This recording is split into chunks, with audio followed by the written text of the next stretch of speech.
মরুভূমির নিস্তব্ধতা ভেঙে হঠাৎ শোনা যাচ্ছে বিস্ফোরণের শব্দ। সৌদি আরবের আকাশ চিরে নেমে আসছে একের পর এক রহস্যময় ড্রোন। প্রতিটি হামলার পর রিয়াদের নীতি নির্ধারকদের মনে জমছে একই সন্দেহ, এই অন্তর্ঘাতের পেছনে রয়েছে ইরান সমর্থিত ইরাকি সশস্ত্র গোষ্ঠীর প্রত্যক্ষ মদদ।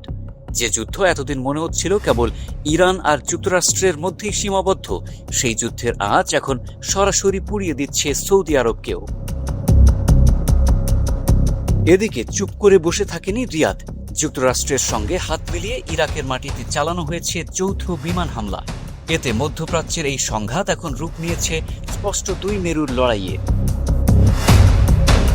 এক পক্ষে ইরানি বিপ্লবী গার্ড বাহিনী, তাদের ইয়েমেনি মিত্রশক্তি আর ইরাকের পপুলার মোবিলাইজেশন ফোর্সেস। অন্য পক্ষে যুক্তরাষ্ট্রের সেন্টকম বাহিনীর সঙ্গে জোট বেঁধে নিজেদের টিকে থাকার লড়াই চালাচ্ছে সৌদি আরব ও তার উপসাগরীয় মিত্ররা। কিন্তু এই আগুনের সবচেয়ে বেশি পুড়ছে খোদ সৌদি অর্থনীতির প্রাণকেন্দ্র।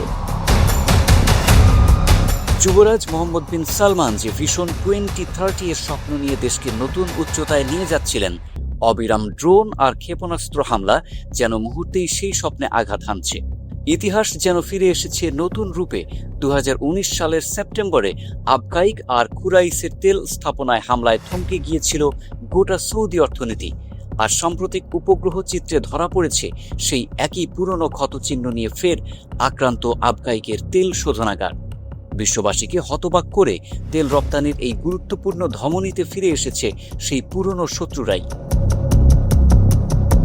সংকট থেমে নেই স্থলভাগেও, সমুদ্র পথেও এখন ভীষণ বিপাকে সৌদি আরব।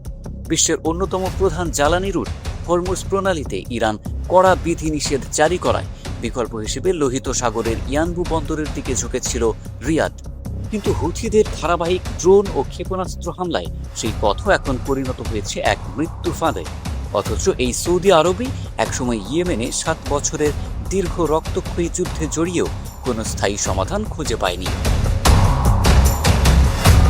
আজ যুবরাজের সামনে দাঁড়িয়ে এক ঐতিহাসিক অগ্নি পরীক্ষা।